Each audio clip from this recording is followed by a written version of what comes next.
They laughed at her, a teenage girl standing alone, wearing a jacket that looked too big, too old, too out of place. A group of bikers smirked, whispered, and judged, until one of them stopped. His eyes locked onto a small patch stitched on her sleeve. And in that moment, the laughter died, because some symbols don't ask for respect, they command it. The moment the teenage girl walked into the room, the judgment began. It didn't wait for her to speak, to explain, or even to make eye contact.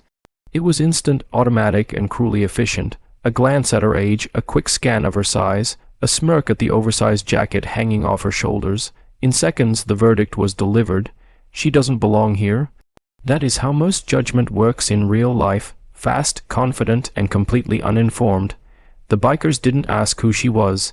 They didn't wonder where she came from or why she wore what she wore. Instead, they relied on surface-level assumptions, the kind people use every day to simplify the world. Teenager, girl, worn jacket, easy target to them. Laughter felt justified because it was backed by numbers, experience, and ego. They believed they held the power simply by being older, louder, and more familiar with the space. But what they failed to realize is that judgment says far more about the judge than the one being judged. Their laughter wasn't confidence. It was insecurity disguised as dominance. It was the need to feel superior by pushing someone else lower. And the girl felt it. She knew she was being measured and dismissed without ever being given a chance to define herself. Yet she didn't react, no anger, no defense, no explanation. She stood still, carrying herself with a quiet certainty that didn't beg for approval. That calm unsettled the room more than any argument ever could. Because when someone remains composed under judgment, it forces others to confront the possibility that they may be wrong.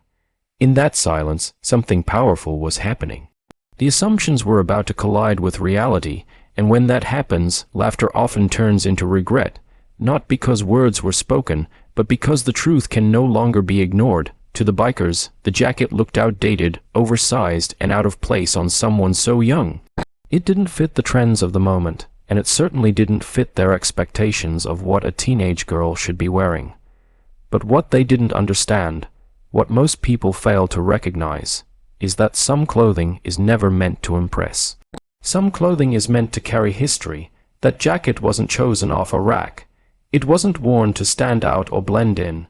It had been earned, lived in, and passed through moments that couldn't be replicated. The worn leather, the faded stitching, the slight frays along the seams, none of it was accidental.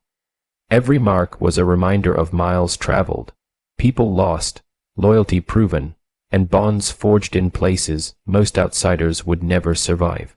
This wasn't fashion. Fashion fades, trends expire, but history endures.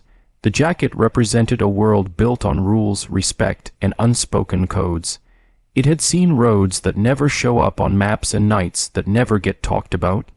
It had been there in moments of brotherhood and moments of grief.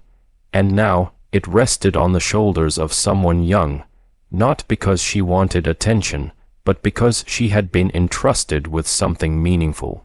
To wear such a jacket is to accept responsibility. It means understanding that you are carrying more than fabric. You are carrying a reputation. The girl didn't wear it lightly. She wore it with awareness, knowing that it symbolized a legacy larger than herself. She understood that some things are not owned. They are borrowed from the past and protected for the future.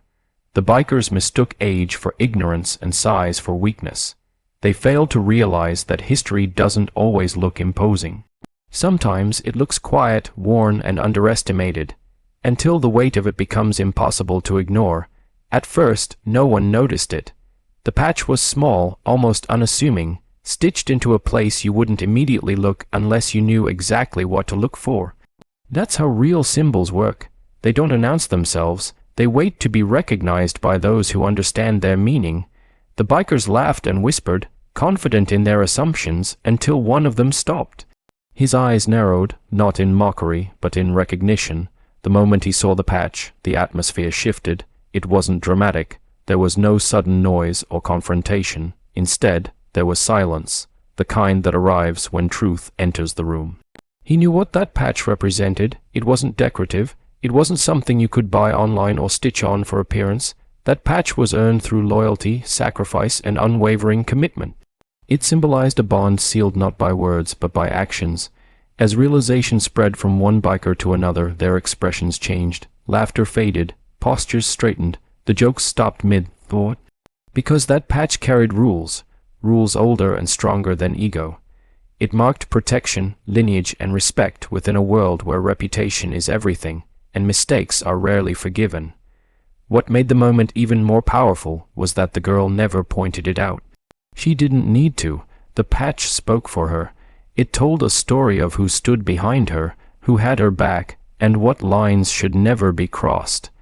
In that instant, everyone understood that she wasn't alone, even if she stood by herself. Symbols like that don't intimidate through fear. They command respect through meaning, and once the patch was seen, there was no undoing it. The judgment collapsed under the weight of understanding, replaced by a quiet acknowledgement. They had misjudged her, and they knew it. When people imagine strength, they usually picture something loud and obvious: raised voices, broad shoulders, aggressive posture, or dominance through intimidation. That's the kind of strength the bikers were familiar with. It's visible, confrontational, and designed to command attention. But the girl standing before them challenged that definition without ever trying to. Her strength didn't announce itself. It simply existed. She didn't argue. She didn't defend herself. She didn't attempt to prove anything to anyone in the room. Instead, she stood calmly, grounded in the certainty of who she was and what she carried. That calm wasn't weakness, it was control. Real strength doesn't rush to react because it doesn't feel threatened. It doesn't need to convince others of its power. It waits, knowing that truth eventually surfaces on its own. The contrast was striking. While the bikers had relied on noise, laughter, and numbers to assert superiority, her presence was quiet and unwavering. She understood that respect forced through fear never lasts, but respect earned through meaning leaves a permanent mark. Her silence was not submission. It was confidence rooted in something deeper than ego. Strength can look like restraint. It can look like patience. It can look like standing still while others expose their own insecurity. The girl embodied a form of power that isn't taught in gyms or learned through intimidation. It's developed through experience, responsibility, and connection to something larger than oneself. In that moment, the room began to understand that they had misread the situation entirely. The youngest person there carried the most composure. The one they underestimated needed no protection because she already had it built into her identity, not performed for attention. True strength doesn't demand recognition. It reveals itself when expectations collapse and silence speaks louder than noise. Respect is often misunderstood as something that must be demanded, defended, or enforced. Many people believe it comes from being louder, tougher, or more intimidating than the next person. That's the version of respect the bikers initially relied on, one built on presence, numbers, and reputation. But what unfolded in that moment revealed a deeper truth. Real respect doesn't need to be forced. It needs to be recognized. The girl didn't ask for respect. She didn't correct anyone, challenge the laughter, or remind them who she was connected to. She stood quietly, allowing reality to speak on her behalf. When the patch was noticed, respect appeared instantly, not because someone ordered it, but because it was already owed. That kind of respect has nothing to do with age or appearance. It comes from understanding meaning, history, and consequence. The shift in the room was subtle but undeniable. The same people who laughed moments earlier now held back their words. Their body language changed. Their tone softened, not out of fear, but out of awareness. They recognized the boundaries they had unknowingly crossed, and in worlds governed by codes and loyalty, recognition matters more than apology. What made the moment powerful was that respect wasn't negotiated. It wasn't explained. It wasn't earned on the spot. It had already been earned long before, through actions, through association, through legacy. The girl was simply carrying the proof. In life, the right people don't need long explanations to understand who you are. They notice the signs, the symbols, the consistency, and when they do, respect follows naturally. It becomes quiet, automatic, and firm. This moment proved that while respect is built over time, it reveals itself in seconds, especially when truth enters a room that once relied on assumptions. The biggest mistake made in that room wasn't the laughter. It was the assumption that silence meant weakness. The girl didn't speak, didn't react, didn't try to draw attention to herself. To many people, especially those who rely on noise to feel powerful, quietness is mistaken for vulnerability. But silence can be a choice, and often, it's the choice of those who understand their own strength.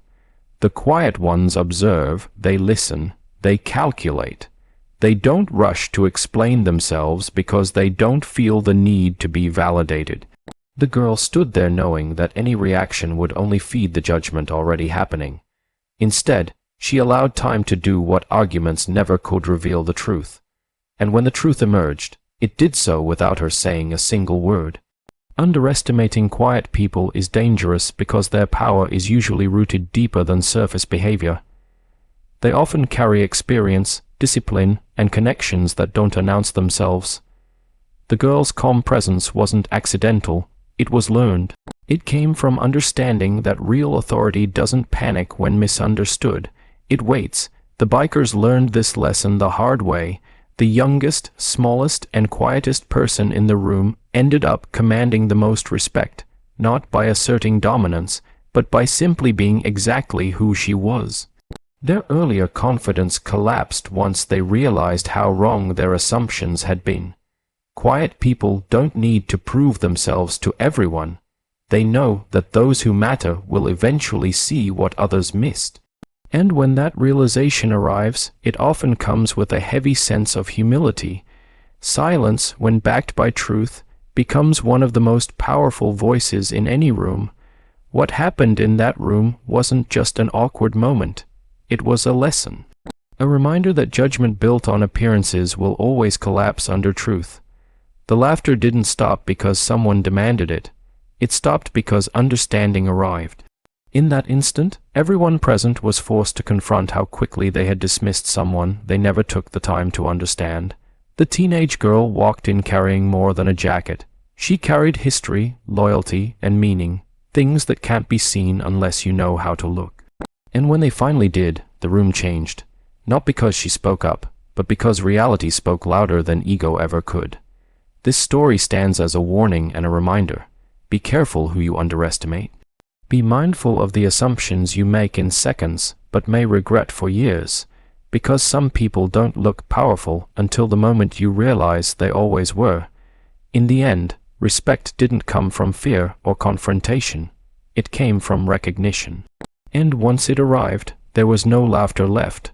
Only silence and the understanding that some stories don't need words to be heard.